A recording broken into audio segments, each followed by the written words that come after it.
Hello?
Hey, Claudia, just letting you know we can hear you, but we're waiting for the room to quiet down so we can clarify. So give me a second.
Good afternoon, everyone. Thank you. Howdy. I'm just so touched that you're still as friendly as last time. Uh, there, there's, you said some really nice things coming in. Yeah. I'm a little sweaty. We had to put up a bunch of chairs all at once, so forgive me for being flushed. Um, it's wonderful to be back. It's time has flown in the 2 months. It's been 2 months since we were here in October, and it was great to come out and get to know all of you then, and or some of you a little bit better. It'll be great to get to know you a little more today. Excuse me while I catch my breath. I do want, before we get started, they gave me. Thank you. That scared me enough. I lost it again. They gave me a script that I'm supposed to stick to, and they made me sit. I don't know what that means about my performance last time, but there's a reason for that. So I'm going off script, and I'm not looking at my legal folks while I do that, because I wanted to explain why. Last time we were here for an informal conversation where we told you what we know about the situation with groundwater in the basin. And we took your comments, but we also took your questions, and we tried where we could to answer them in real time. And that was a lot of fun, and I got most of those right. This time is a little bit different. This is a formal hearing. That's why they gave me a script. That's why they stuck me behind a desk. That's why I wore a tie, right? So because of that, many of you, I'm sure, have come with more questions, and that's understandable. The purpose of this meeting is to take comments and to take evidence, written and verbal evidence and comments. So if you have a question and as part of your comment you want to ask that, fair enough, fire away. I won't, because of the procedures that I'm required to follow, be able to answer you in real time. That said, we may incorporate answers in our later findings.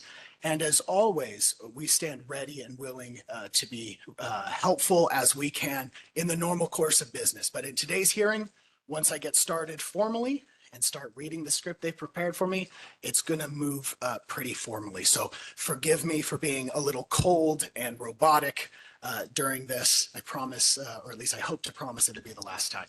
All right? Excellent. All right. They wrote for me. Good afternoon, everyone.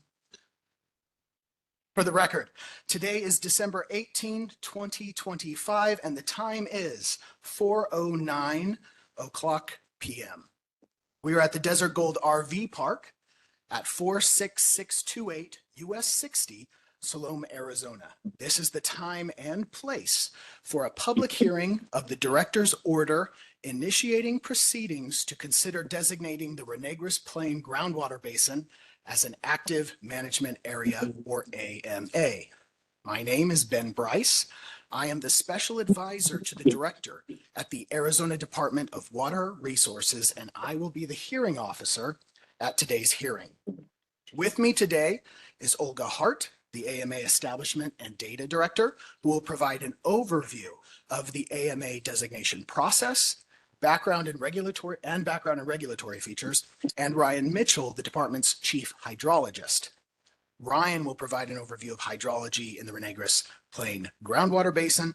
And also with me today from the department are Carol Ward, Assistant Director of Water Planning and Permitting Division, Emily Petrick, Deputy Counsel, Dustin Rector, Deputy Counsel, Shauna Evans, our Public Information Officer, Dennis Troutman, the AMA Establishment Outreach Coordinator, and Carlos Hernandez, our Technical Support. And finally, Sharon Scantleberry, our Docket Supervisor. The department's director, Tom Bushatsky, is not in attendance today. It is a long-standing policy of ADWR directors to not attend public meetings regarding matters under their consideration. Excuse me. So as not to create an impression of weighing verbal comments more heavily than written comments. It is critical for the director to maintain objectivity and provide equal opportunity for comments.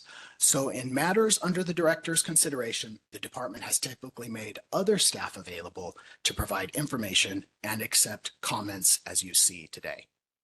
I will take time to acknowledge elected officials who are present at the hearing. As of right now, we know that Supervisor Holly Irwin is with us today, as well as Mr. Supervisor Deuce Minor.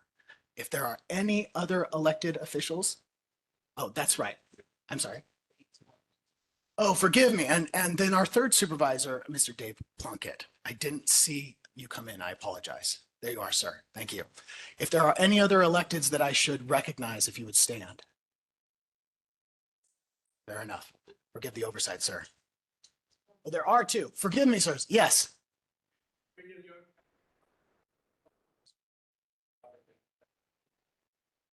Thank you. Thank you for being with us today. Yes, sir. Thank you, Mr. Simpson. Excellent. Any others? Okay. More than I anticipated. Today's public hearing will be transcribed by a court reporter, so it is important for speakers to please speak up and speak slowly so that the court reporter can accurately record your comments. If anyone has difficulty hearing me or a speaker, please let me know. The transcript will be made available to ADWR's director and will be posted online as soon as it is available. Comments already submitted to the docket supervisor are available on the department's website and will be part of the director's consideration. The website address is www.azwater.gov/proposed-ranegras-plain-groundwater-basin-AMA.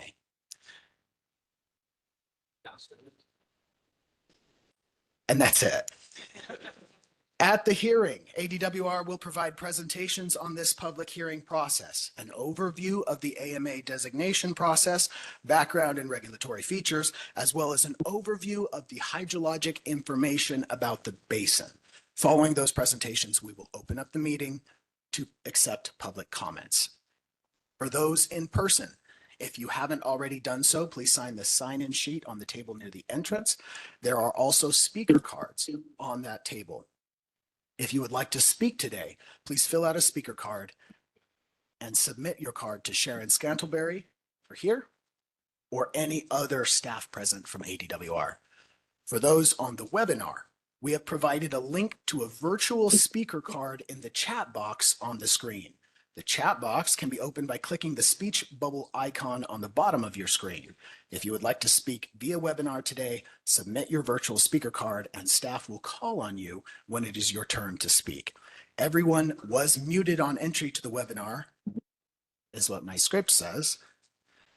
You will be unmuted when it is your turn to speak. For those participating via telephone, and you would like to make a verbal comment, we will unmute phone lines during the public comment portion of this hearing.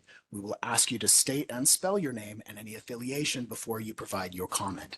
If you would not like to make a comment, please just stay silent.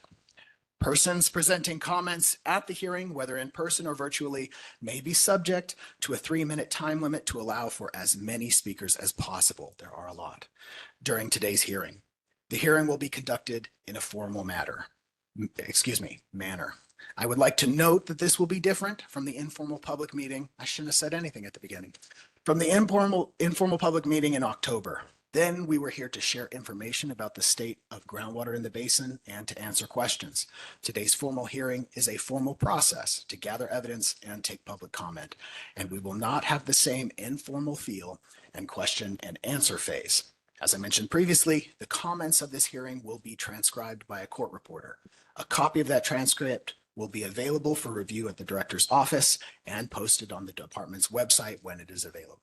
At the conclusion of the hearing, I will be accepting any written documentary evidence that anyone may wish to submit to the department regarding this process. The department will also accept written comments and evidence via email prior to midnight tomorrow. Written comments and evidence submitted up until midnight tomorrow should be submitted to the department's docket supervisor, Sharon Scantleperry, by email to docketsupervisor@azwater.gov. A copy of the public notice with Sharon's contact information is posted on the department's website, and her business cards are located at the table near the entrance if you would like one. Right. On October 15, 2025, ADWR hosted a public meeting and informational session on the Ranegras Plain groundwater basin, which included presentations regarding hydrologic conditions. ADWR also presented management options provided to ADWR through statute. When it comes to groundwater management, ADWR is only able to enact protections that have already been authorized under statute. The department has prepared an FAQ section of the Ranegras Plain groundwater basin page of the ADWR website to respond to many of the questions and comments that the department has received since that meeting. I'm going to take a note too to say that when it comes to information from the department, what has come from us will be the information that you see here on the screen and the information that is on the department's website. I'm aware that there's a few other handouts that have been circulating here and online. We make no comment about whether those are correct or not correct. We only wish to say that those have come from others and not from us. If you want to know what the department thinks, you will find that on our website and on the information that we present here. Based on the hydrologic information and the public comments we received, the director signed an order on October 27, 2025, to initiate procedures to consider designating the Ranegras Plain groundwater basin as an active management area, or AMA, as provided in statute. In the same order, the director also ordered a public hearing, today's public hearing, to receive evidence, both orally and written, as to the following criteria under ARS Section 45-412. Those are: 1, whether active management practices are necessary to preserve the existing supply of groundwater for future needs. 2, whether land subsidence or fissuring is endangering property or potential groundwater storage capacity. Or 3, whether the use of groundwater is resulting in actual or threatened water quality degradation. The department will also present the factual data in its possession in support of the proposed subsequent active management area pursuant to ARS Section 45-413, subsection C. Here we see a map of the Ranegras Plain groundwater basin that was included in the public notice. This map defines boundaries of the groundwater basin that is subject to the proposed active management area. With that, I will turn the time over to Olga Hart to discuss AMAs and the regulatory structure that they provide.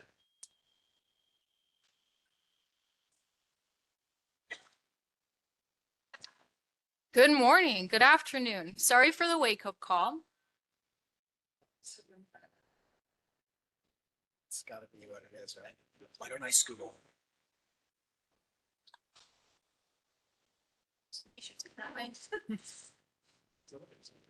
Let's try.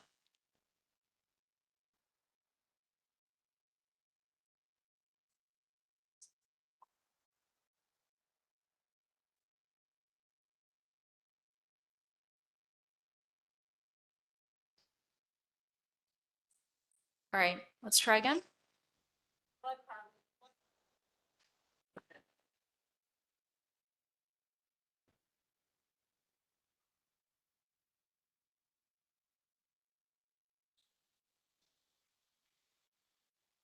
All right, any feedback? Okay, that's better. All right, let's try for a third time. Thank you everyone for bearing with us. Good afternoon. My name is Olga Hart, and I'm the Active Management Areas, Establishments, and Data Director at ADWR.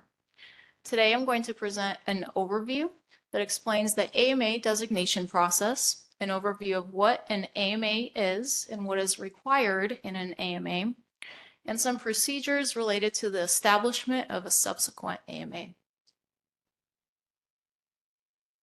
All right, so the legal structures for active management areas were established under the 1980 Groundwater Management Act, which created ADWR, imposed groundwater regulations in the initial active management areas and irrigation non-expansion areas, or INAs, and authorized the establishment of new AMAs and new INAs either by local initiation or by designation of the AWR director. The initial AMAs were created by that Groundwater Management Act of 1980, and those included Prescott, Phoenix, Pinal, and Tucson. The Santa Cruz Active Management Area was split out from the Tucson AMA in 1994, but by statute, it's still considered an initial AMA because that split did not change the overall geographic footprint of those initial AMAs. The establishment of the Douglas AMA in December of 2022 was the first ever subsequent AMA, and it was followed in January of 2025 by the Wilcox AMA. So the Groundwater Management Act created a tiered regulatory structure in the state. This slide behind me is not comprehensive, but it starts to give an idea of that additive nature of this tiered structure. So a few provisions, such as the registration of wells, apply statewide. And then as we move from your left to your right, in irrigation non-expansion areas, or INAs, additional provisions apply. So as the name implies, one of those provisions is a prohibition on newly irrigated acres. In active management areas, or AMAs, so moving over to the furthest on the right, still more provisions apply, including a requirement to obtain a grandfathered right or withdrawal permit for most uses of groundwater, assured water supply requirements, mandatory conservation programs that are designed to reduce withdrawals of groundwater, and well spacing provisions. This slide behind me shows some of those water management tools that provide protection in an AMA. Mandatory measuring and reporting of groundwater withdrawals from non-exempt wells functions to provide reliable information on water use, which supports sound water management decisions in an AMA. Well impact analyses are required for permitting the construction of new wells, or new non-exempt wells in an AMA, and function to limit the negative impacts of new wells on nearby existing wells.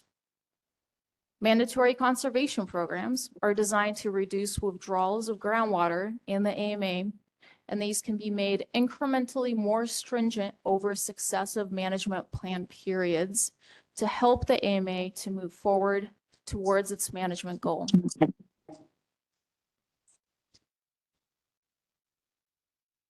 And finally, the assured water supply program requirements stipulate the new residential development can demonstrate a 100-year water supply before it can be built, which provides protection for prospective homeowners. So as I mentioned before, a new AMA can be created by a process that is initiated by the ADWR director. That process is summarized on the screen behind me.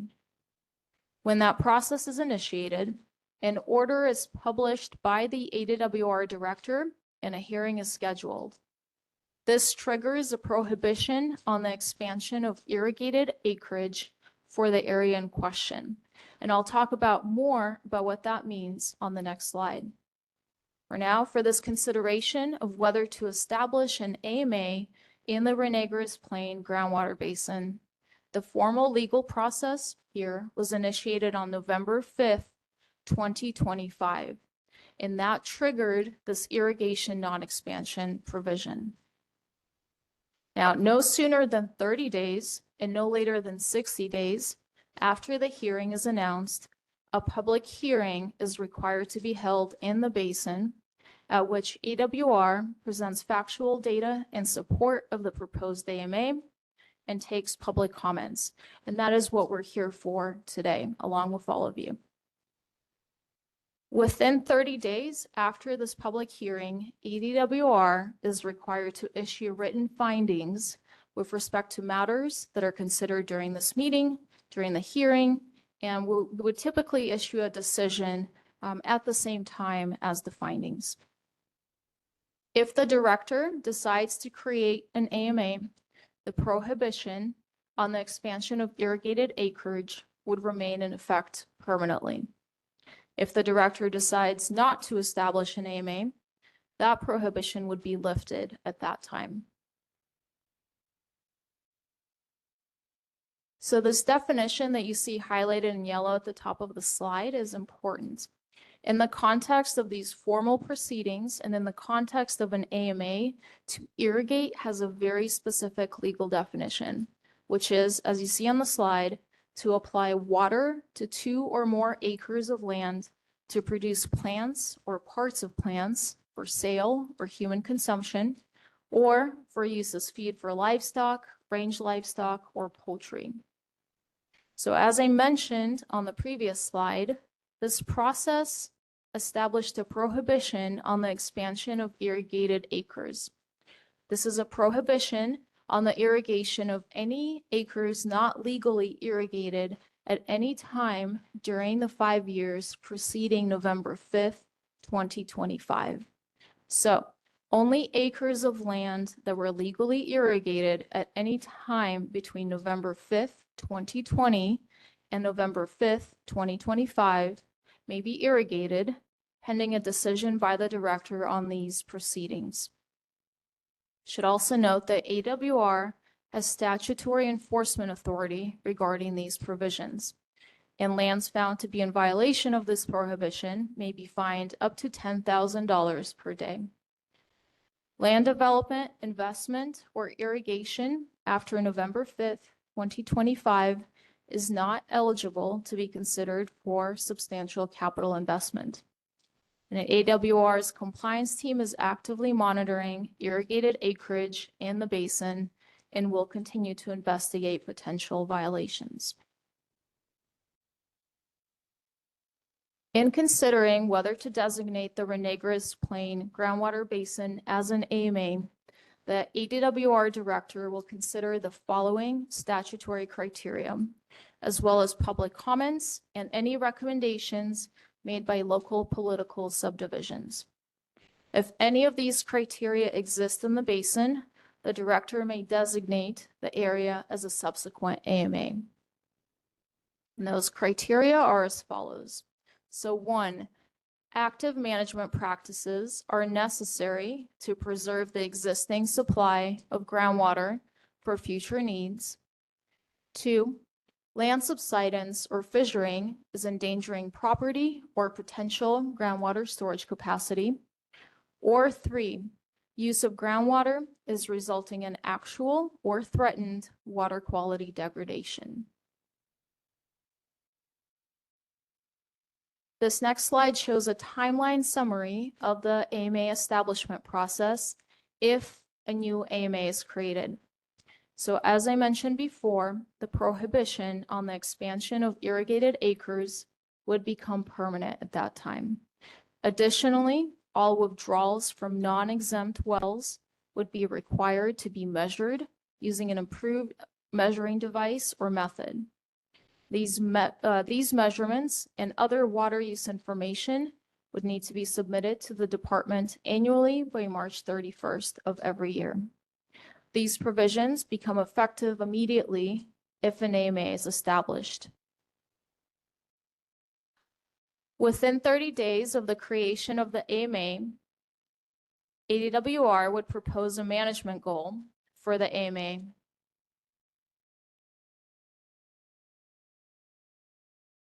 Thank you. Within 15 months of the creation of the AMA, anyone claiming the right to withdraw or receive and use groundwater pursuant to a grandfathered right would be required to submit an application for a certificate of grandfathered right. Anyone who does not submit an application by that 15-month deadline would be deemed to have waived and relinquished any right to use groundwater pursuant to a grandfathered right. Within 2 years of the creation of the AMA, ADWR would adopt a management goal and a management plan containing mandatory conservation requirements designed to reduce withdrawals for groundwater. The requirements in that plan would become effective at least 2 years after its adoption. Now, the slide is not comprehensive. If an AMA is created, AWR will work through these and other establishments' processes to develop a regulatory framework and implement it in order to administer the AMA. So this does take time, and the department would work and engage local stakeholders in these processes and communicate all of these intermediate timelines. All right. So finally, this slide behind me is intended as clarification. There are a lot of details to the regulatory requirements associated with an AMA. Things like rights, measuring and reporting requirements, conservation requirements. And it's important to note that these requirements apply to those using groundwater from non-exempt wells. Those using groundwater from an exempt well are exempt from these requirements. In order for a well to be exempt, it has to check 3 boxes. 1, a pump capacity of 35 gallons per minute or less, and use less than 10 acre-feet per year for non-irrigation purposes, and to not be used to irrigate 2 or more acres of land. If it cannot check all 3 boxes, it's a non-exempt well, and that water use is subject to AMA regulatory requirements.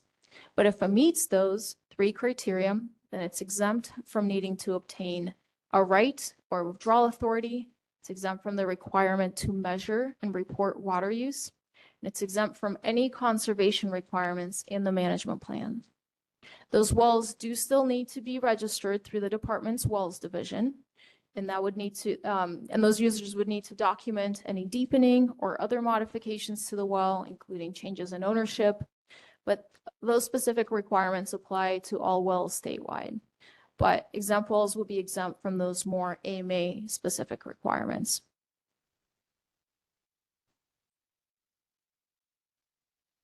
All right, and finally, within AMAs, with a few narrow exceptions, persons withdrawing groundwater from non-exempt wells, so those wells having a maximum pump capacity greater than 35 gallons per minute, are required to measure their groundwater withdrawals with a measuring device and method that is approved by ADWR.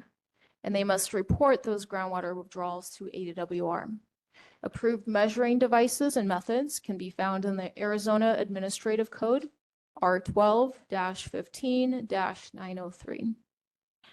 Persons withdrawing groundwater from exempt wells, so that is wells having a pump with a maximum pump capacity of 35 gallons per minute or less that are used for non-irrigation purposes, are generally not required to measure and report groundwater withdrawals. So with that, I'd like to thank you all for your time and attention so far, and I will hand the presentation off to Ryan Mitchell, the department's chief hydrologist, to discuss hydrology in the Ranegras Plain groundwater basin. Thank you, Olga. And could I get the clicker from Dennis? Is that all right? If anyone was here in October, you know I've got lots of animations and stuff. I too have a script, but like Ben, I'll start slightly off script. This next set of slides explaining the hydrology of the basin is similar but different than what was presented in October. The only thing that's different is that a lot of the background explainer kind of schematic diagrams and filling in the gaps of what is subsidence, how does it occur, all those mechanisms, those aren't in this presentation. So my slides are a lot shorter. I'll go through it a bit faster. What's that? Is this better? Okay, I can switch mics if you guys want to try a different one.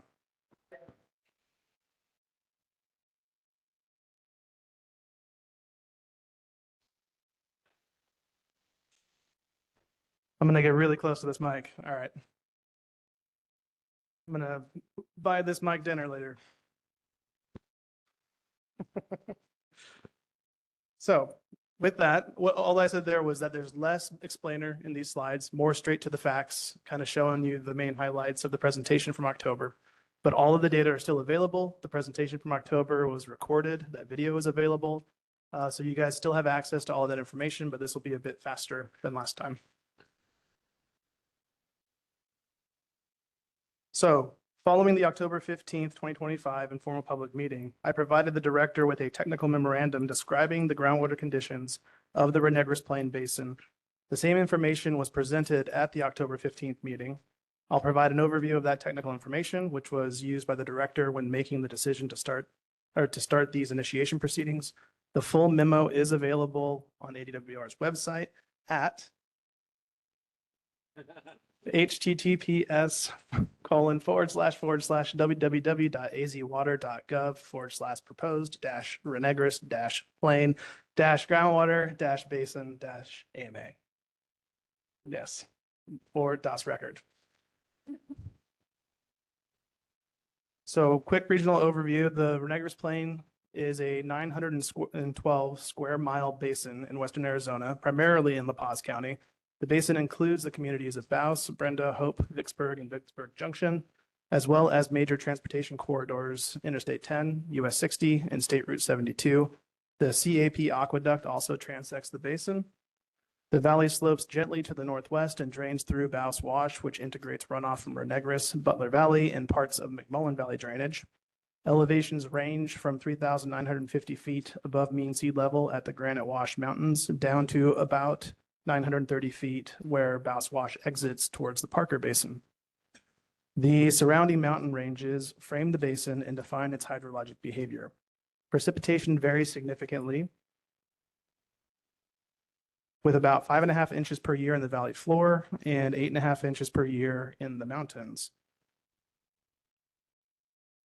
Existing data publications. So our hydrologic assessment relies on a suite of technical reports, including ADWR's Hydrologic Monitoring Report number 10, ADWR Open File Report 20, which identified Ranegras as one of the 3 basins with significant long-term declines, Arizona Water Atlas, ADWR Land Subsidence Map Series, and further publications by both ourselves and other USGS, Arizona Geological Survey, and others. OFR 20 has a 20-year water level change statistic table, which shows Ranegras has a mean decline of negative 25 feet in a range of over 80 feet over a 20-year period of record, which is what placed it in the priority category for severe decline basins. So for any groundwater basin, there are inflows and there are outflows. So we'll go through some of the inflows real fast. These precipitation normals, so one of the inflows is rainfall. So these precipitation rainfall values are based on the PRISM data set. They show long-term distribution of rainfall across the basin, with valley precipitation around 5.5 inches, with the mountains receiving something closer to 8.5 inches per year. The mountains are the primary driver for the recharge process through mountain front recharge. Speaking of, the USGS published a report in 2011 describing its method for estimating mountain front recharge in the southwestern alluvial basins of Arizona. In Table 12 of that report, they estimate the annual volume of mountain front recharge for the Ranegras Plain Basin to be 2,000 acre-feet per year. This is a relatively modest amount when compared to the total groundwater used in this basin. Underflow is another inflow component. Underflow between the adjacent basins is very limited in Ranegras. Estimates suggest less than 1,000 acre-feet per year arriving from Butler Valley. That's right there. And less than 1,000 acre-feet per year also exiting to the north. So what little underflow does come through does tend to make a little U-turn and head out of the valley, which does not act as a primary recharge component for this basin. The CAP canal contributes incidental recharge in some areas. For the Ranegras Plain Basin, the estimated leakage is approximately 2,500 acre-feet per year, based on regional modeling conducted by Argonne National Laboratory. So those are the items that contribute to the inflows of water coming into the basin. And then for the primary outflow components, it's groundwater pumping. So groundwater pumping is the principal outflow from the basin. Agriculture has pumped about 40,000 acre feet per year since 2016, according to the USGS crop verification surveys. Industrial pumping adds about 1,600 acre feet per year, and domestic pumping contributes an additional but relatively small amount.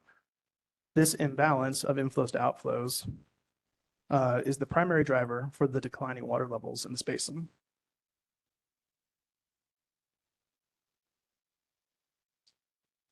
So we maintain, this is some existing data that DWR has. We maintain 19 active index wells in the basin, one of which is equipped with a transducer for automatic continuous measurements.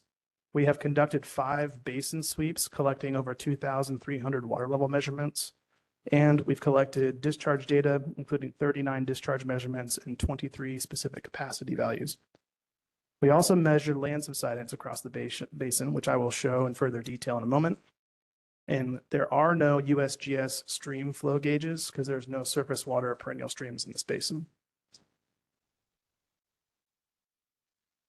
So now I have no script because now we're looking at plots. I'm going to show a few hydrographs, and a hydrograph is just a plot that shows you water level over time. So on the left is the index map, shows you where we are in the basin, which well we're looking at. And on the right is the hydrograph itself. So we're going to move through the basin, look at a few hydrographs, and see what the period of record shows us for how the water levels have been responding over whatever period of record these wells have. Some of them are very old. Some of them have 40 years of a record. Some have 60 or 70 years worth of data. This first well here also has a GWSI site ID. So if you ever want to go back and find the well and look at these plots yourself on your computer, this is the identification number for this well. Each slide will have each well's ID number on there. And this link down here, if you click it, will take you to an interactive web map, which you can zoom through the state and you can look at any wells you want and see whatever data we have for those wells. So this first one towards the north of the basin, initial reading, first measurement we have is from 1948. The latest reading we had for this particular well was in 2022. And that's about 30 feet of decline over a 74-year period. This makes sense because it is not close to the large pumping centers down here, and it is also close to where there is some inflow before it turns around and leaves. So this is kind of like the more stable area of the basin, and it still is showing some systemic decline. Move down a little bit further. Initial measurement in 1946 of 120 feet. 2024 has a measurement of 147. So that's 27 feet of decline in 78 years. Now we're moving closer to where you see a red blob on the map. That is actually the land subsidence feature that we have in Ranegras Basin. So usually subsidence will occur where there's a lot of heavy pumping, and you can see it in the water level trends. Here's the first measurement in 1951, last measurement in 2024. This well shows 99 feet of decline in 73 years. Now we move a little bit further down still, 1982, so not as long of a period of record, so the newer well. But we're showing 136 feet in 42 years, so more decline in a shorter time period. This one is interesting because it looks like it might not be as bad, but I will draw attention to the scale bar. It is not showing you tens of feet, it's showing you hundreds of feet. So first reading here was in 1983, so it's still one of the younger wells, newer well. 2023, this particular well had 242 feet of decline in just 42 years.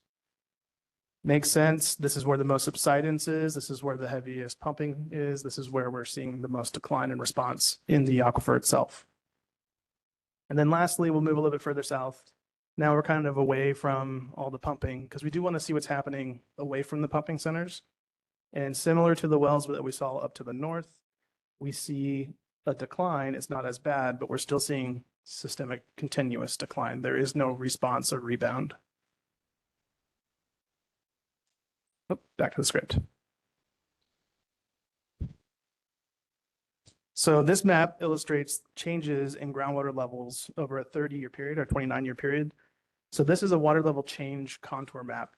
What this is showing you is just where are the declines occurring? We look at one measurement from 30 years ago, just about, and a measurement from now. And then we plot up, okay, where are the declines? How much change has there been? In some portions of the basin, especially near the major pumping zones, we see declines exceeding 175 feet in just this 29-year period. That's going to be the darker red colors you see here. These widespread declines reflect long-term unsustainable withdrawals. So, land subsidence. In the previous public meeting, I went into a lot of detail describing the mechanisms of land subsidence.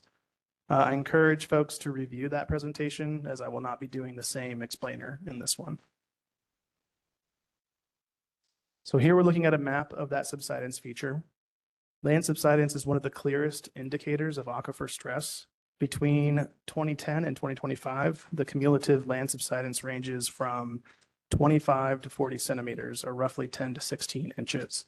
So this is showing you the total amount of the land has dropped due to the withdrawal of groundwater and compaction of the formation.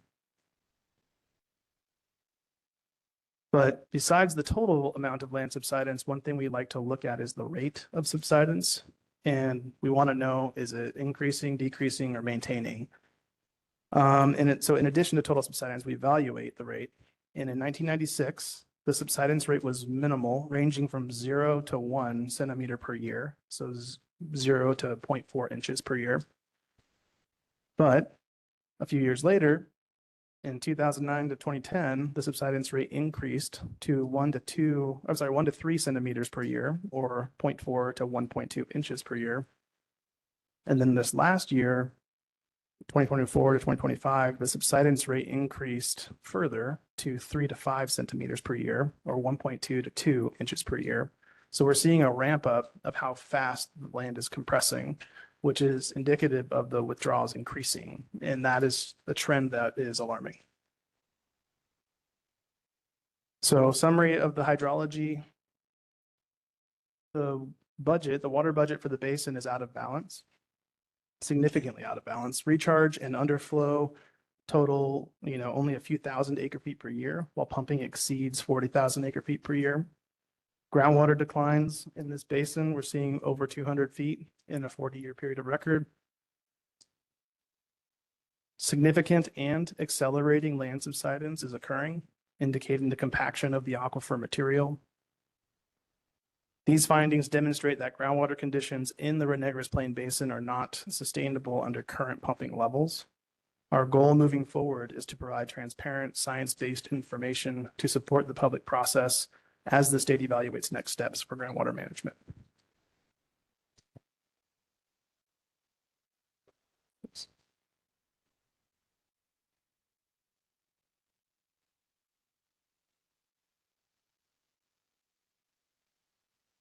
All right, thank you, Ryan. We now move to the public comment portion, what you've all been waiting for. We recognize, in the spirit of the murmurs I just heard, we recognize there are strong opinions on the potential to designate an active management area. So we ask respectfully for your participation and cooperation in our efforts to conduct this hearing in an orderly fashion. We will call the names of individuals who have filled out speaker cards, either in person or virtually, in the order they are received. And when the time comes, please make your way to the microphone. There will be one right here. If you are of limited mobility, then we ask that you just stay seated, raise your hand. We will bring a mic to you when it is your turn to speak. For those attending virtually, if you have filled out the virtual speaker card at the link provided, we will unmute you and we will help you when it is your turn to speak. All those wishing to speak, and there are many, we are going to implement a 3-minute time limit to ensure that everybody has the opportunity to participate. Not because we don't want to hear from all of you, but because we want to hear from all of you. That said, I will note, if you want to submit written comments, we are not going to limit you to how much you can submit in that way. We ask for your cooperation in respecting the time limit. because we will enforce it. There's a lot of ways we can do this that'll be awkward. I don't want to have my phone going off with an alarm in the middle of your comments. It's not respectful to you. It's not helpful to those listening to you. So what I'll do is I'll raise my hand at 2.5 minutes. And then, you got 30 minutes to wrap it up. Excuse me, 30 seconds, 30 seconds. We'll be here forever. That was a test. At 2.5 minutes, I will raise my hand indicating that you have half a minute or 30 seconds to wrap it up. And then I'll raise it again if you've gone over the 3 minutes, and I'm not going to give you a whole lot of extra warnings. And for some of you, that's going to be fine. For others, I'm serious. 3 minutes. Okay. Like I said, the department will accept written comments via email prior to midnight, not tonight, tomorrow. Written comments submitted prior to midnight should be submitted to the department's docket supervisor, Sharon Scantlebury, by email at docketsupervisor@azwater.gov. Sharon's business card, like we've said before, is at the table at the entrance if you do not pick one up already. So we'll take a moment now to pick up any speaker cards which have not already been turned in. If you have one and haven't handed it to someone, let us know right now. All right, Shauna, do we have any cards out there? Okay. I've got the list. I will now begin. When I call your name, please come up to the microphone. Let's get that microphone up there, huh? And state and spell your name for the record. And please identify any person or entity that you represent when you give your comments. If you're participating via webinar, when I call your name, staff will unmute you. Please state and spell your name as well online for the record and identify any person or entity that you represent, and then give your comments. As a reminder, 3 minutes. All right. Are we ready to go? Excellent. Ready? Thank you, Dennis. Can you hear me? That's right. Okay. All right. The first name I have here is Jennifer Hawley. As an in-person commenter. There we are.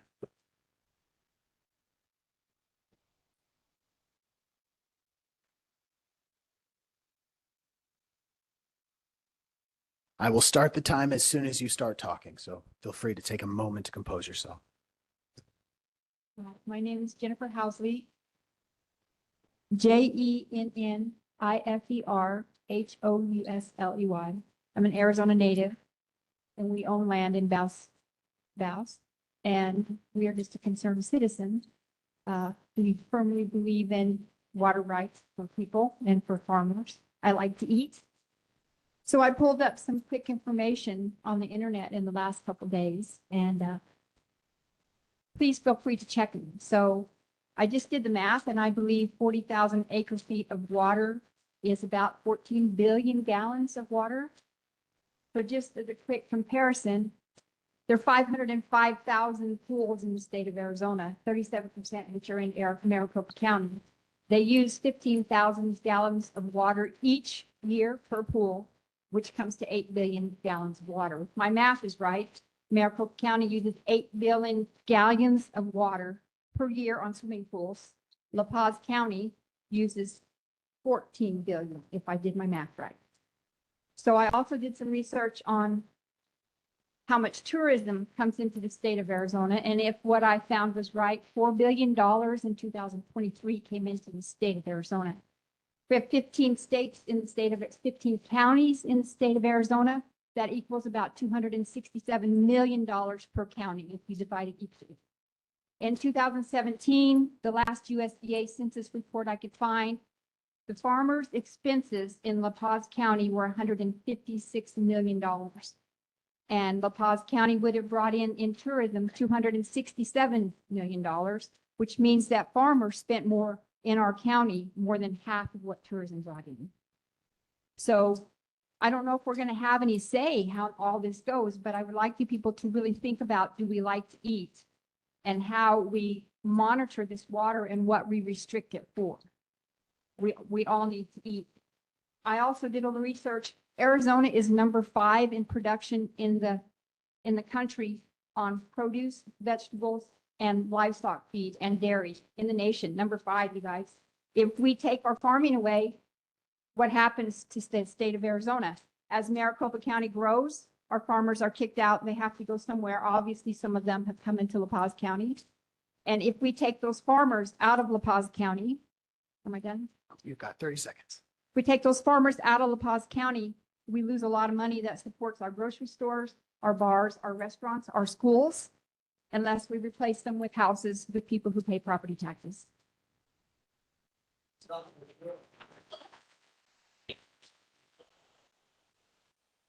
Thank you, ma'am. And with time to spare, that was less than 3 minutes. For anyone who just wanted to know, next is Kelly James.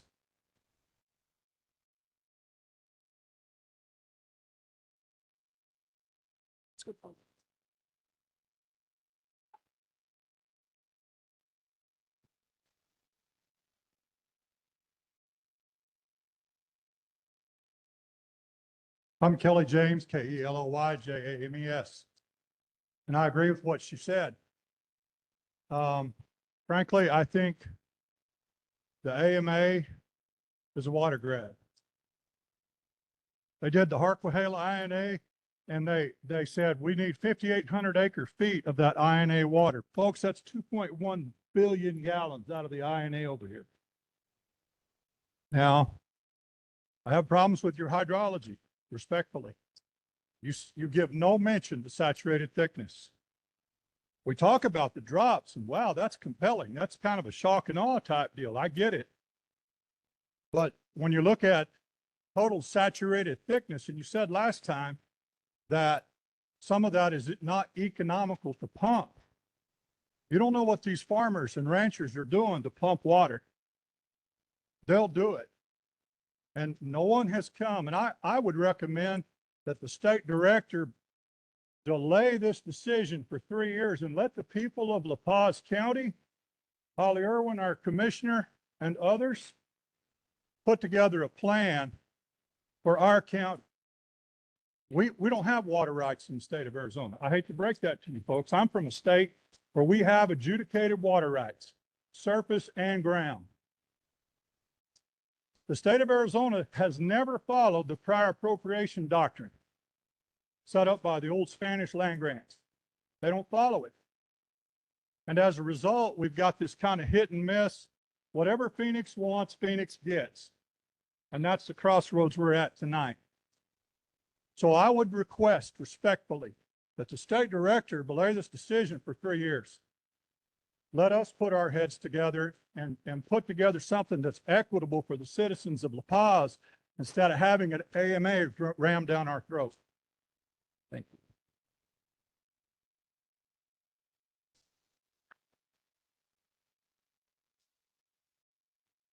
Jamie Morgan.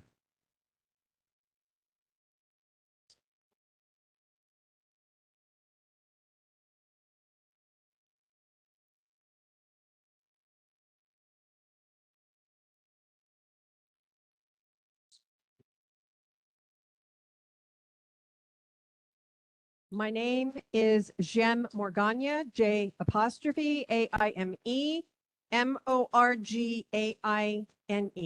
I'm here in support of the AMA. The data on the hydrographs, I've done my own research on that. Out of those 19, some of the information that did not get presented is 18 out of those 19 active index wells are all in decline. Different amounts, but they're all in decline, 18 out of 19. And the one that is not in decline is barely 13 years worth of data. So it's not really indicative of a longer period. The problem is you cannot leave the solution to the same county people who have created the problem in the first place. The county does not want an AMA because it does limit some development. But here's the problem. We do not have a sustainable water plan currently.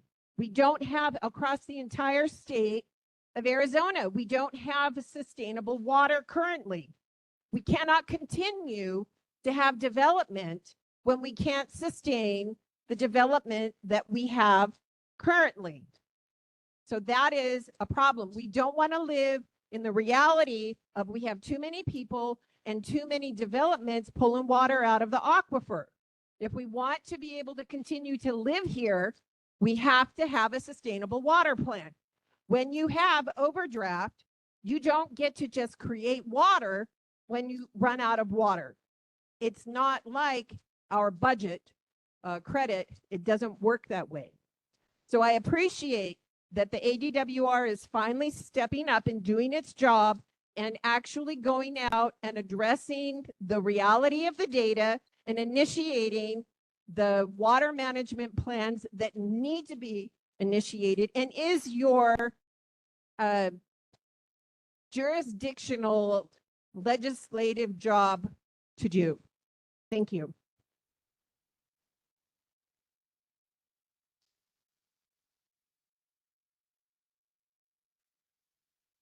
Then, thank you, sir. The next on the list is ML Cambase. I hope I said that correctly. Pass. Okay, understood. Next would be Ken Stallnecker. Okay, another pass. The next is Mr. Ed Curry.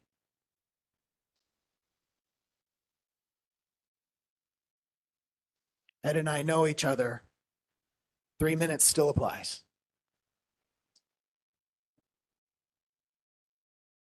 With respect and all the kindness in the world.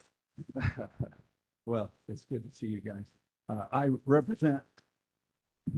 am on the Ed Curry, EDCURRY. I'm a GUAC board member of the Wilcox AMA. I stood behind Katie Hobbs when we decided to put it in. It took a while, but we offered stability to our basin. I have met with these folks right here at my house. I'm a pepper breeder. We furnish the seed for pretty well the entire world when it comes to chili. So I feed them chili, and we bring groups in a little bit at a time. And we brought our farmer group in when they figured out that they're not our enemy, that because of subsequent AMA law, which I had the honor and privilege being on the governor's council and as well as the Arizona Ag Business Water Council, I got to meet with Kathy Ferris, who was the original writer of this law, one of them. Kathy knows this law inside and out like I know my 2,000 acres of farmland. Kathy helped us guide to that the subsequent AMA law has provision in it for you folks to meet with them and help choose how you guide your business, your water business right here. We chose a 50% reduction, 1% a year over 50 years. We have some other things going in our basin. You will find that once you join the AMA, you have a lot of protection, even as farmers, that you didn't have without it. It gives you a grandfathered right. That subject came up a while ago. Under this provision, you now have a right to your water, which you did not have right now. And we felt the same thing. So for us, we feel like it has given us hope for a sustainable future. It gave us power. It gave us the ability to talk to part of these folks have said in my kitchen with growers, all sides, with the power plant, with Farm Bureau members, little by little. We did it, but we did it without anger. We did it with reason, and it brings hope that my great-grandchildren can still farm the Curry Farms in Pierce, Arizona. Thank you. Thanks, Ed.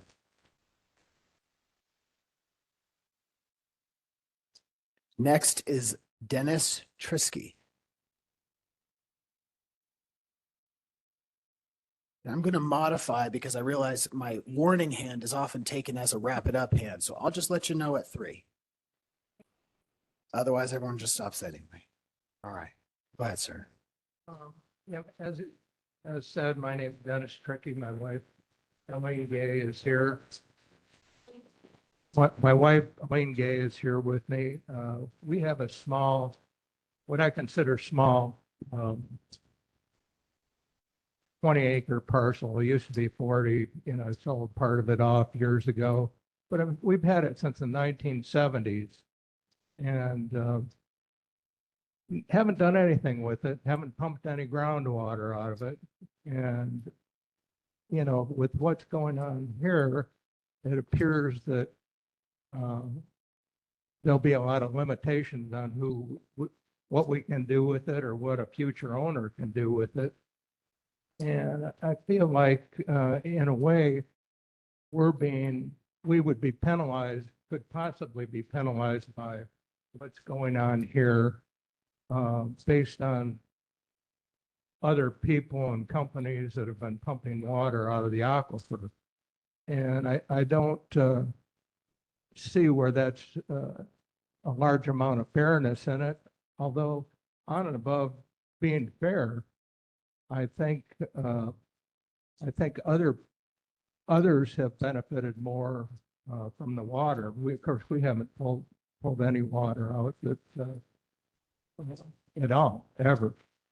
And but haven't been involved in real estate many years. I know that anything you do to a property involving the title or what you can or can't do with water, or whether there's power or other utilities there, does diminish the value of the property.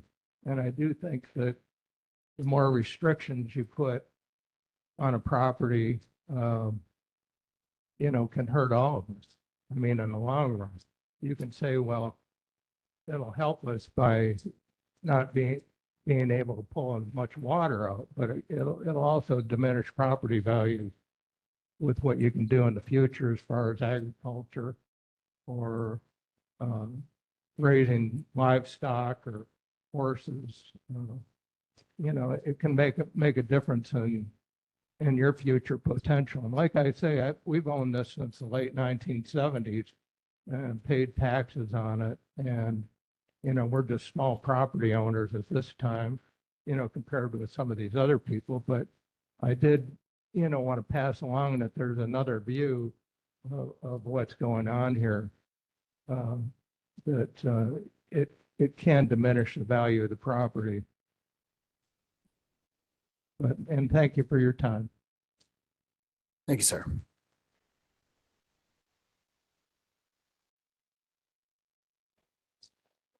Next is Jim Downing.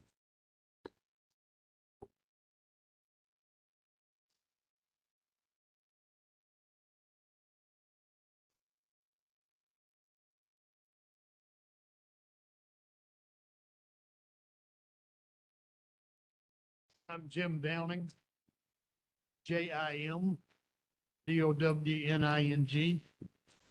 I am the manager of McMullen Valley Water Conservation and Drainage District in the valley next door. It's been my experience with, how's that? There you go.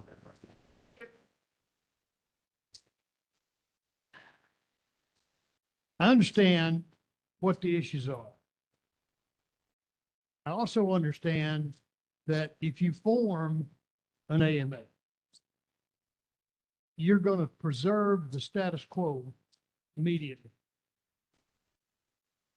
I don't know how fast water is going down in any particular well in Ranegras Plain, but if you form an AMA, it's going to keep going down the same rate, because you're going to keep pumping the same amount of water.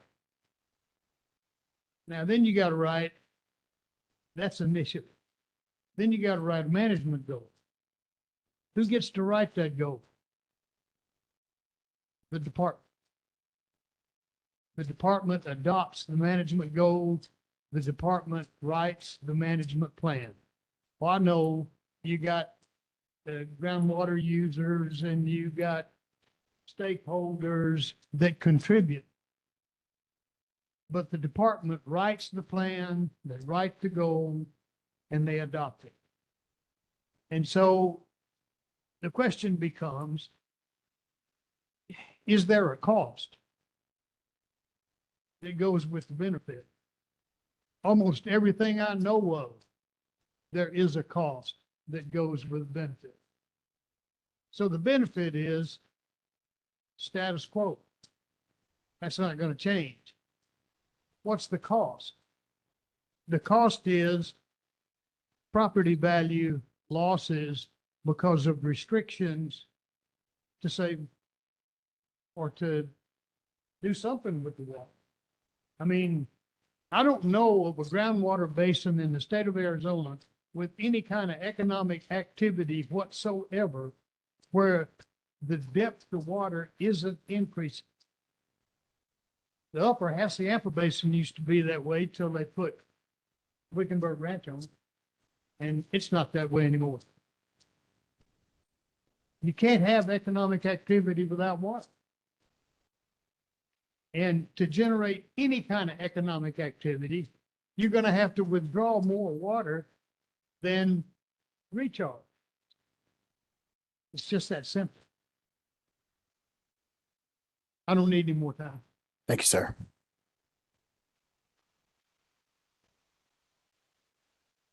Denise Beasley.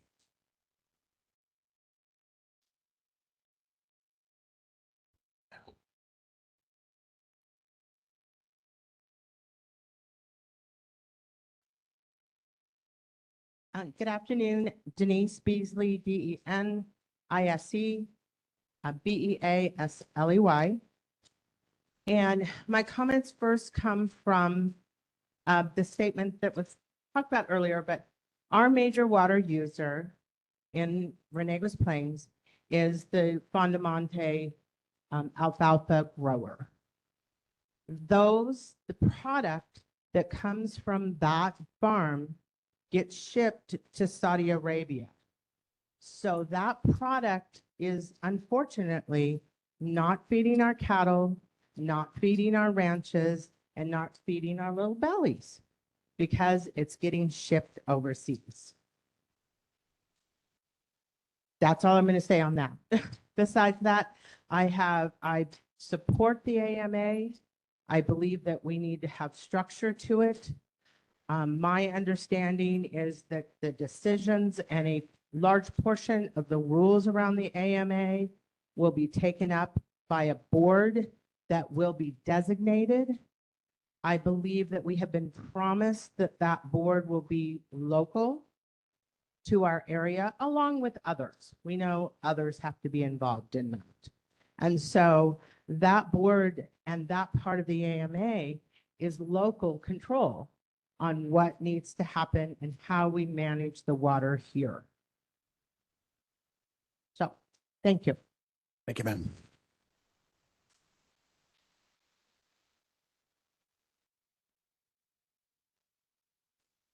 I apologize if I'm about to get this name wrong. Misha Melahes? Oh, hey, wonderful. Add that to the list of successes. The few. All right. Am I close enough? Okay. Am I close enough? How's that? All right. So my name is Misha Melahes, Misha Melehes. I live on 41E, south of Baus. All right. So I've tried to really listen to everything that's been spoken so that I can speak truthfully from what I hear. I'd like to thank Mr. Curry because that was amazing to hear some firsthand information of a current newly formed AMA. I think that's really relevant. I love the fact that that the control is put back in the hands of the farmers and the people who live in this basin. And I believe that. I believe that all of you have our best interest in mind. I do believe that. I also, when I hear the word water grab, it's hard not to believe that too, because there's a long history of shady, non-transparent happenings right here. So I get that fear, right? And I got a little twinge of it myself. I also feel like we need to revisit what kind of agriculture we do in this basin. Yes, we need to eat. Yes, our cows need to eat. But this is a desert and our water is drying up. So it's not going to matter. All of these things, our land values, the food that comes from here. If there's no water here in 10 years, then like all of that, none of that matters anymore. And I feel like right now, what you all are offering us is the best thing that we have, that we can do, is to establish an AMA, to trust you all, that you will help our people create something that works for us. I do not believe it's the status quo. I believe that reducing 50, yes, trust. Yes, at some point that has to come into play. 50% reduction in water, Mr. Curry said, over 50 years, 1% a year. That's not status quo.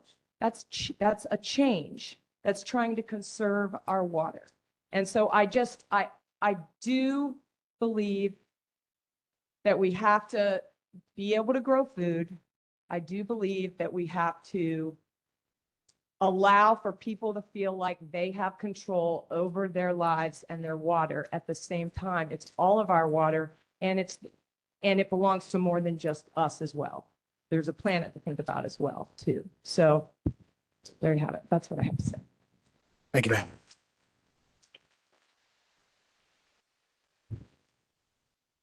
Supervisor Minor.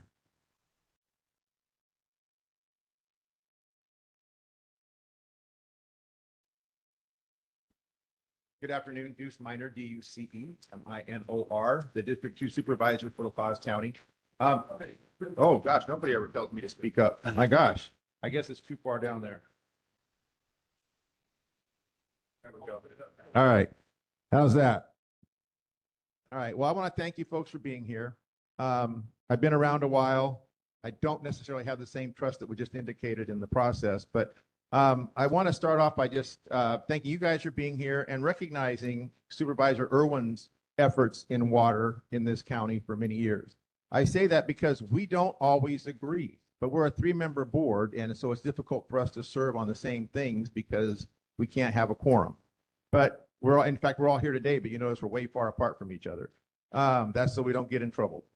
I just want to say that I agree there's a problem? 100%. How can you argue with the numbers? If it's 900 or 900% being withdrawn faster than it's being recharged, that's a problem. But an AMA, in my opinion, is not the answer.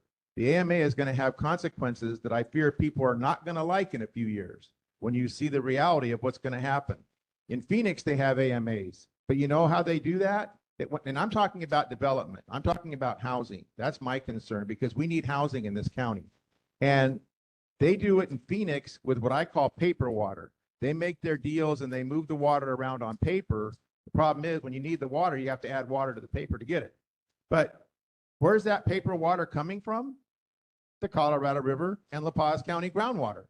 They want to take our water to Phoenix to develop housing there. And then now they're going to tell us we can't have housing because if you own property in this county and you want to divide it, when you get to 6, if you want to divide it into 6, you have to prove at your expense a 100-year assured water supply. I don't know how anybody is going to do that. Literally, I do not know how you're going to prove that. It's probably going to be impossible. So we're not going to be able to have that type of development in our county, and we need it. If we're not growing, we're dying. It's one or the other. So I'm concerned about a lot of things. We have limited time here. I heard that the recommendation, I made some notes here, but now I can't hardly read them. I heard earlier in the hydrological thing, I believe I heard it correctly at the end, that the domestic wells were pretty insignificant. But those are going to be that's going to be the victims of this AMA. They're not the problem, but you're going to be part of the solution when you're told you can't divide your land.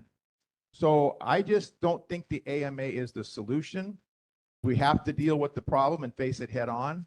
I'm not used to limits. I usually get talk as all, but that's why I keep looking at you. So, but we need the opportunity for growth here, just like Phoenix does. We see our water leaving here, going to Phoenix, and that's not right. It's never been right. And we need the opportunity for our future here as well. It talked about in your presentation or your pamphlet, it talked about, okay, I'm done. He's raising his hand. I don't want to break the rules, but Thank you, sir. it's not the answer.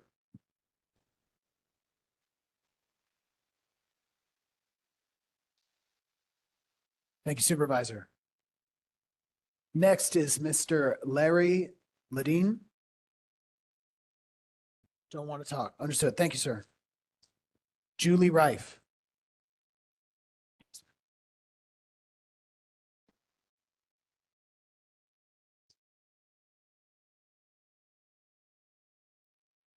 Let's just make sure everyone feels comfortable just holding that mic. Put it where you need it.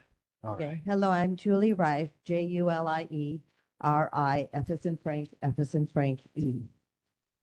And I'm concerned about the AMA.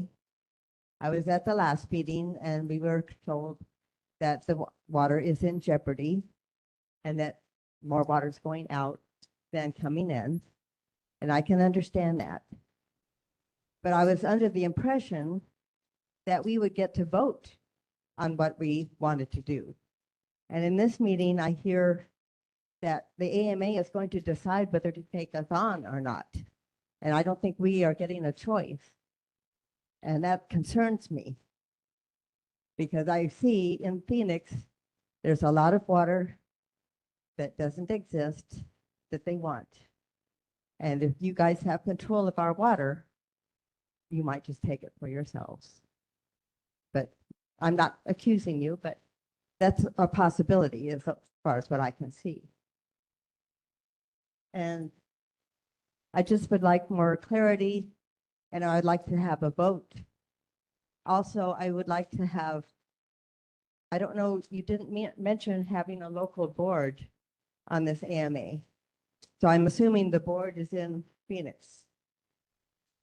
So we think we need to have local people on our board to decide what to do with our AMA or whatever we decide. Thank you, ma'am.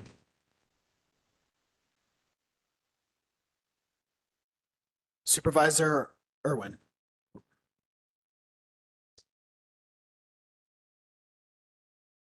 It's a good call.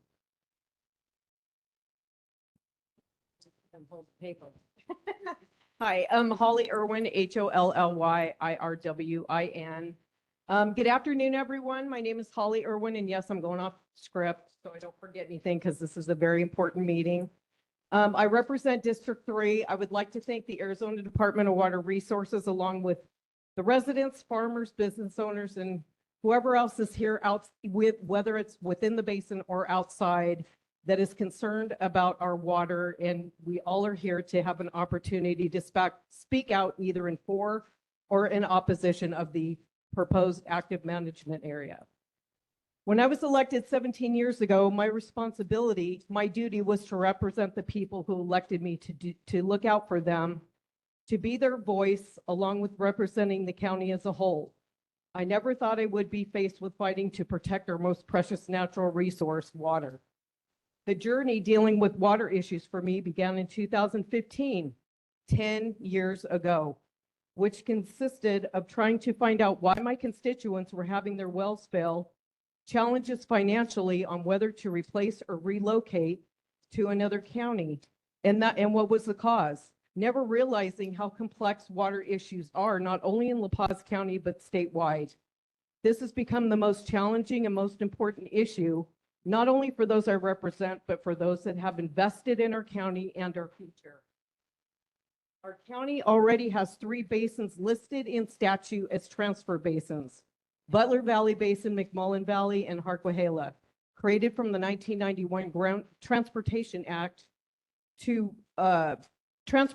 Act water supplement for the urban areas, leaving Ranegras Plain vulnerable for the extraction and exploitation of our natural resource without any protection from foreign and special interest large agricultural farms.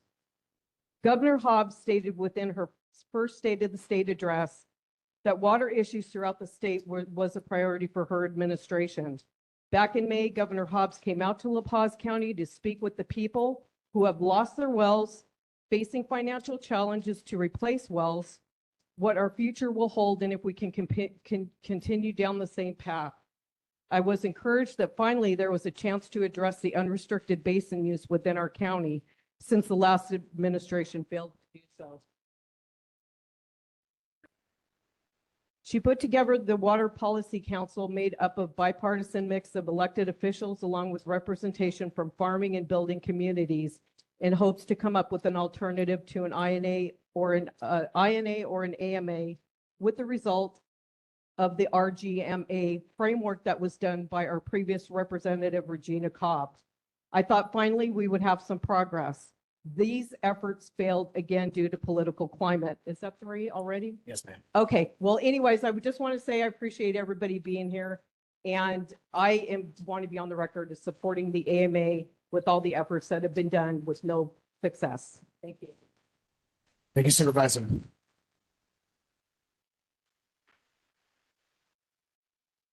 I do apologize for cutting you off. And for you and for everyone else, if you do want to submit written comments, of course, we will take all of those comments. There's no word or page limit for written comments.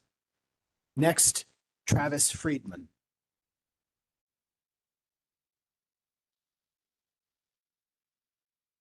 My name's Travis Friedman, Freedman.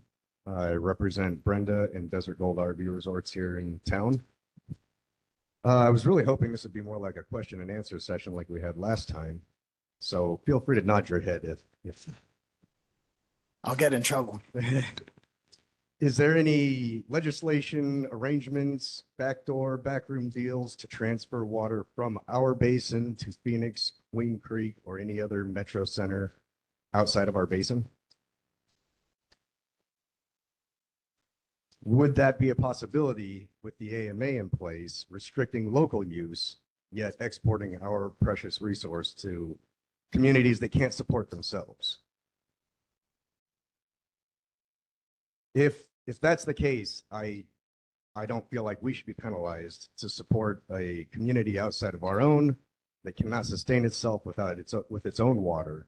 And so I'm not sure how we structure it. Our basin needs protection, but if it's at the expense of the locals to support Queen Creek or any other community that can't support themselves water-wise, they're the ones that should stop growing.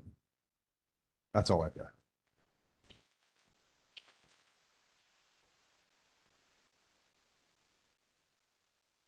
Thank you, sir.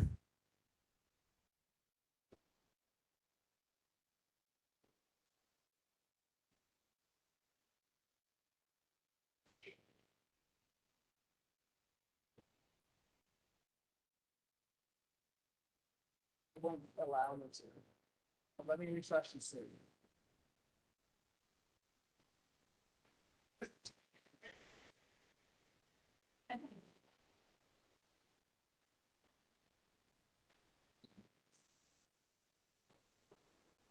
There, I see 2 more.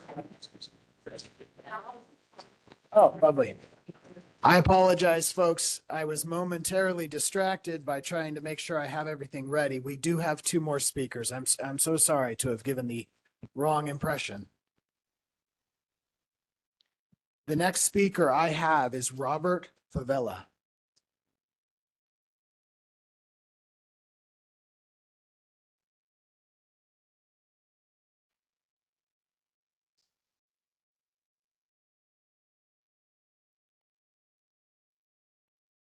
Thank you, sir. Hello, my name is Robert, Robert, Favela, Favela.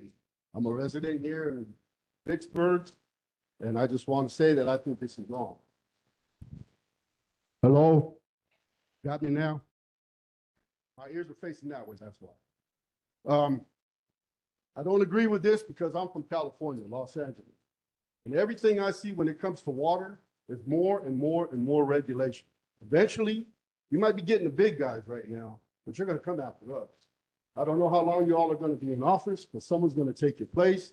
And if they feel the same way, they're going to come after us. They're going to start mandating that we have water measurement systems on our pumps, and they're going to want to bill us because it's all about the money. Y'all know that as much as I do.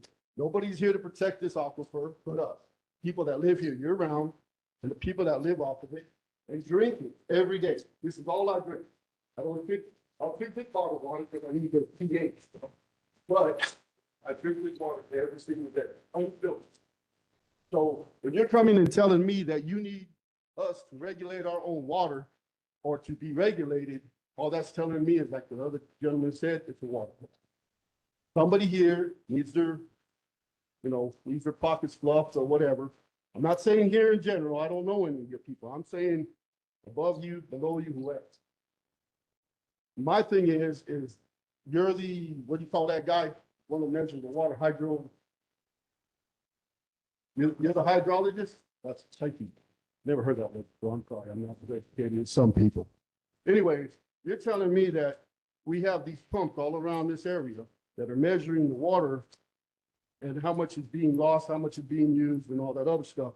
But you're also telling me that we have outlets that like go to Parker and some other areas. Am I misunderstanding that statement? Okay, well, anyways, if that's what you're telling me, how can you measure these pumps accurately when there's outlets to let the water outside of the dam? Let's say the little Dutch boy with the finger in the dam. So I don't understand how you could even measure that positively or to get a accurate reading if we have leakage. Now, we have these farmers and they're out here and they're making their hay, they're growing their hay for another country.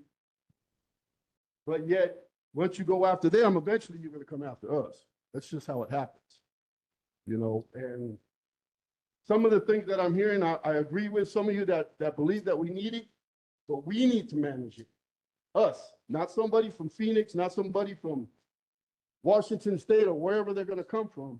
We need to be the responsible one because we have people that come from all over the United States that live here during, the cooler months because they don't want to be in the snow. And then when the summer comes, us that are still here, we need that water. So we need to manage it, not some people that are foreign to us or that want to take it to Queen Creek. I'm from the East Valley. I'm from the East Valley. I know how big it's growing. And trust me, they're going to take over. Thank you. Thank you, sir. Ms. Noldner.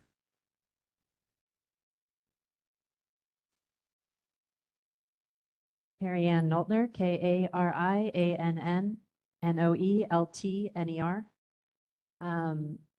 I am the Chief Deputy Assessor for La Paz County, but today, right now, I am a resident of this basin, and that's what I'm going to speak on. I worked a few hours over the weekend, so I could be here for this. I think that, I hear the concerns of the farmers, and I hear the concerns of the residents. I've been hearing all of it. I've been hearing all of it for years now as I've been out there. But we're running out of water. There's other basins in our areas that are running out of water. And largely those basins are running out of water because that water is running into Phoenix or Queen Creek or into somewhere else. Gentleman asked, in an AMA, can they start taking our water out of here? AMA or no, if the legislature decides that they're going to make this a transport basin, it's going to happen whether we don't have an AMA or we don't. Do I think an AMA is the ideal situation for rural Arizona? No, everything comes with a balance of consequences. If we do nothing, our property values are going to tank because there will be no water. There will be nothing to farm. There will be no subdivisions to build because there will be no water. I know that my filters, I have to change them about every 3 weeks now. Used to be 6 months 5 years ago when I moved here, 6 years ago, whatever it was. They're getting dirtier quicker, and I'm not in one of those deep wells. I'm in a residential well. So things are changing, and they're changing rapidly. We know why it's getting poured out of here as quickly as it is. We all know who's doing that. Do I wish that had a resolution to it? Absolutely. That would be the biggest, quickest fix that we could get. And I think we need to continue to work towards whatever it is we can do that would help make that happen. Because even if we have an AMA, we're putting on, as my friend Misha said, we're putting on a poorly placed tourniquet to the situation. Okay. This isn't going to fix it, but if we do nothing, I'm going to be going out there assessing properties that have virtually no value because they have dropped 2 feet. The land has sunk underneath them. We're seeing it with wells already going dry around that area.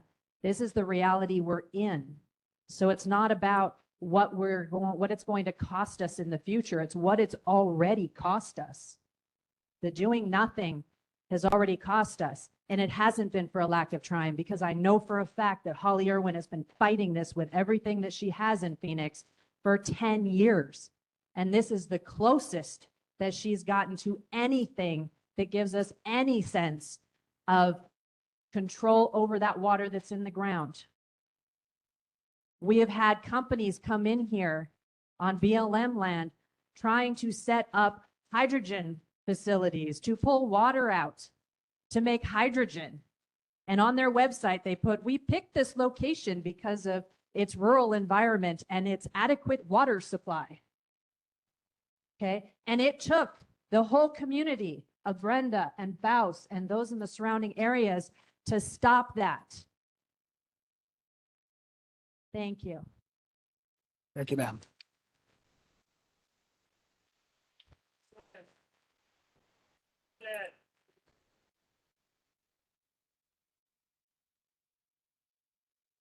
Let the record show that we've received no telephonic or online requests to speak.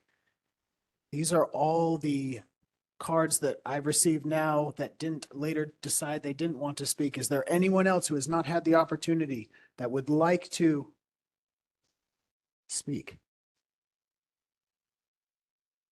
We're unable to answer questions. I'm so sorry, sir.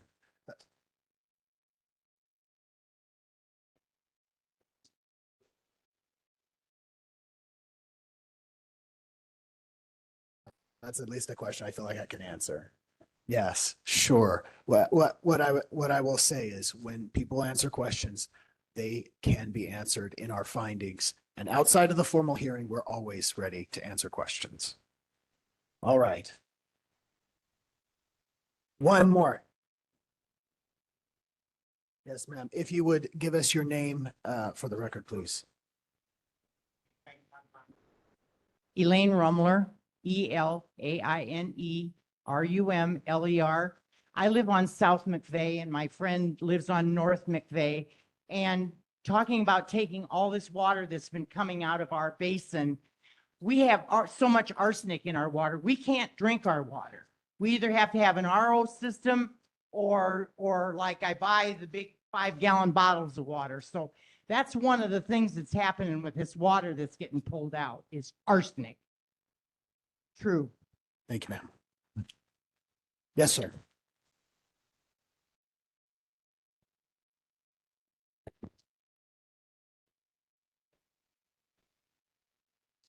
Thanks for an opportunity to say something. Yes, sir. My name is John Bennett, Bennett.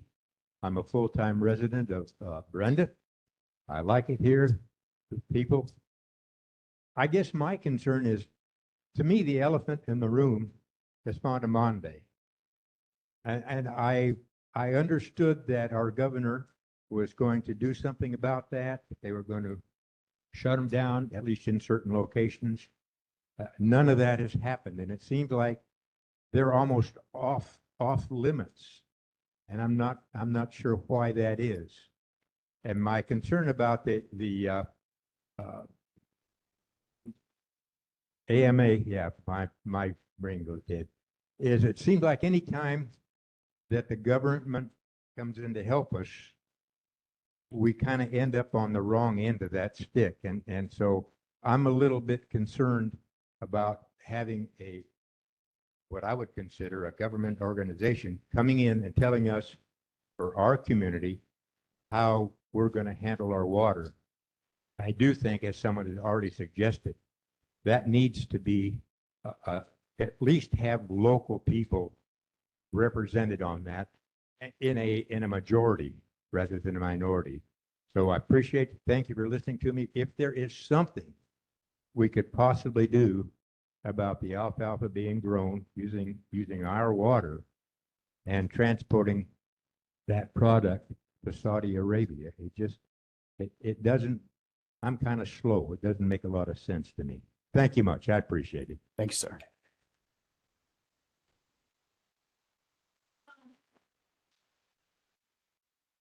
Is there anyone else? All right. Is there anyone who's brought written comments that they would like to submit into the record? Okay. As we've said previously, written comments may be submitted by email before midnight tomorrow.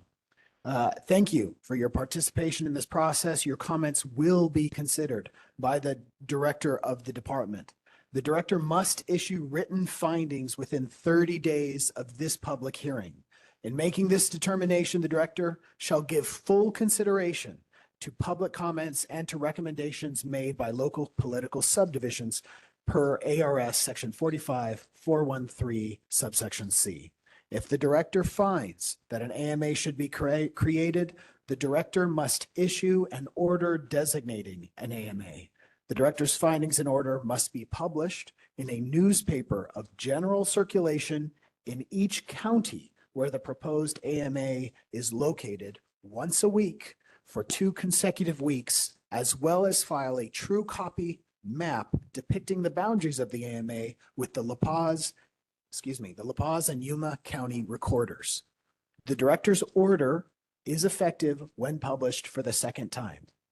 The findings and order are subject to requests for review or rehearing and actions for judicial review pursuant to ARS Section 45-114, subsection C. As I mentioned at the beginning of this hearing, the department will also accept written comments via email prior to midnight tomorrow, December 19th, 2025. Written comments should be submitted to the department's docket supervisor, Sharon Scanterbury, by email at docketsupervisor@azwater.gov. Information related to today's hearing will be posted on ADWR's website at azwater.gov/ this is the last time you'll hear it, proposed Ranegras-plain-groundwater-basin-AMA. This public hearing is now adjourned. Thank you for your attendance and for providing comments.